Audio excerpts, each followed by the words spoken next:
Pour cette deuxième chronique en partenariat avec French Press, j'avais envie de vous parler d'un autre premier roman d'exception. Il s'agit de La Femme du lac de Sandra de Viviès, paru aux éditions Cambourakis en janvier 2025. C'est un premier roman d'exception à plus d'un titre, mais déjà parlons de son hybridité, puisque c'est un premier roman qui met en miroir des fragments de texte avec des photographies. En effet, tout part de l'achat d'une boîte de négatifs par une femme à Berlin, et ces négatifs vont révéler une femme photographiée seule près d'un lac, mais aussi différents groupes d'enfants pris toujours en photo ensemble dans des mises en scène, habillés toujours de la même manière et avec une joie forcée assez étrange. Et on apprend donc que cette femme était la compagne d'un nazi. Ça va être l'occasion pour l'autrice de revenir sur les mécanismes de ces systèmes politiques autoritaires, donc de ces systèmes fascistes et nazis.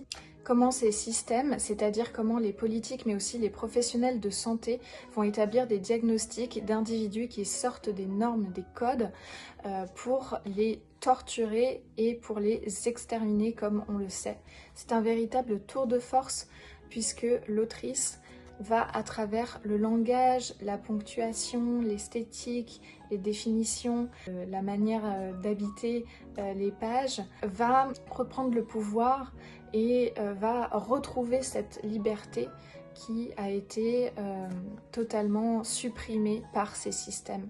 L'autrice revient également sur son parcours personnel, ce en quoi elle a pu sortir des normes et des cases et ce qu'elle aurait pu risquer à cette époque, mais elle nous invite également à nous interroger sur ce que nous risquons tous, puisqu'elle nous rappelle que nous ne sommes jamais à l'abri de retomber dans un système totalitaire. C'est un premier roman que je vous recommande chaudement. N'hésitez pas à vous abonner au compte de French Press pour découvrir de nouvelles chroniques.